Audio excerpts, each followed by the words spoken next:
প্রথমে গ্যাস ওভেনে চুল্লিটা অন করলাম, তারপরে কড়াইটা বসিয়ে দিলাম। কড়াইটা গরম হয়ে গেছে, এতে একটু সামান্য পরিমাণে সর্ষের তেল দিয়ে নিচ্ছি।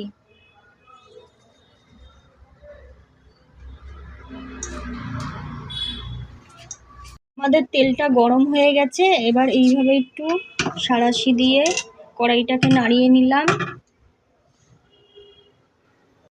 পেঁয়াজ, লঙ্কা আর রসুন এর মধ্যে দিয়ে নিচ্ছি।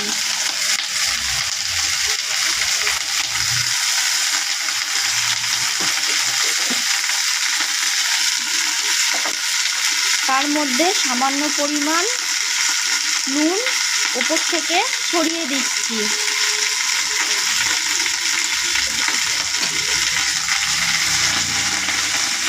এবার একটি খুন্তির সাহায্যে কড়াইয়ে মশলাগুলোকে নেড়ে চেড়ে নিচ্ছি।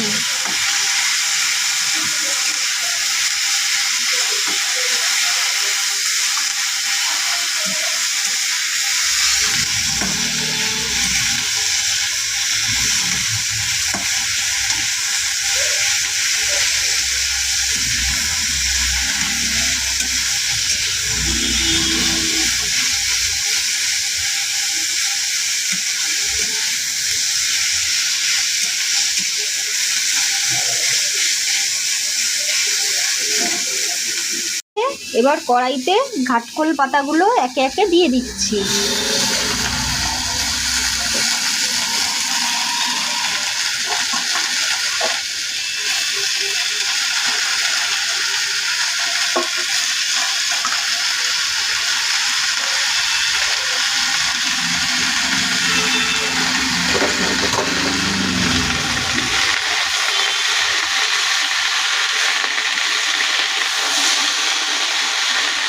এবার একটু খুন্তির সাহায্যে ভালো করে নেড়ে চেড়ে নিলাম।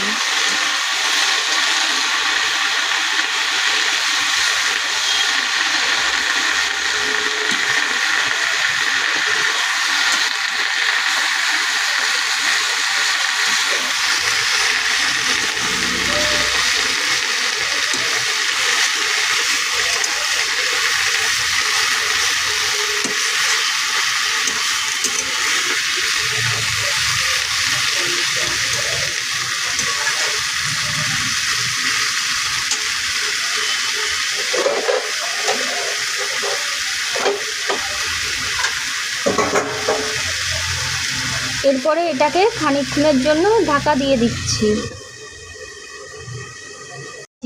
খুলে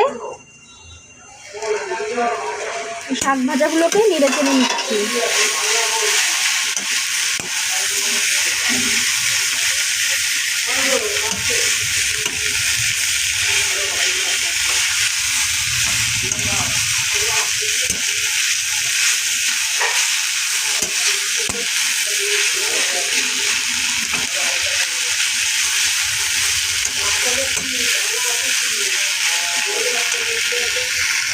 ঢাকা দিয়ে দিলাম। খুলে দিয়ে এই যে শাকের জলজলে ভাবটা কেটে গেছে, দেখুন বন্ধুরা, শাক থেকে জলজলে ভাবটা আর নেই। এবার ভালো করে নেড়ে চেড়ে একটা পাত্রের মধ্যে নামিয়ে নিচ্ছি।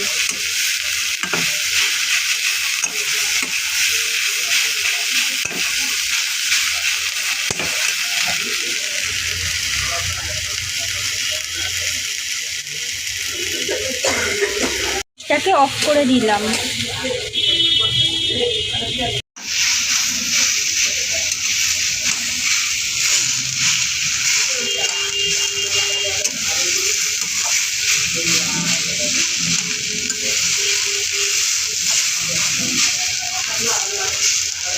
থালায় নামিয়ে নিচ্ছি। শাক ভাজা হয়ে গেছে।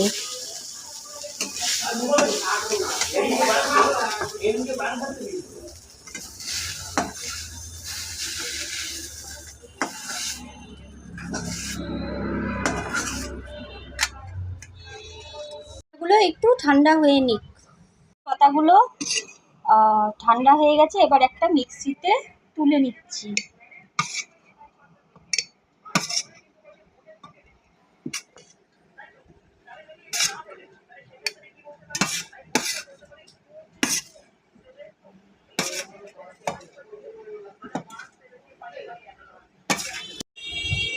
এবার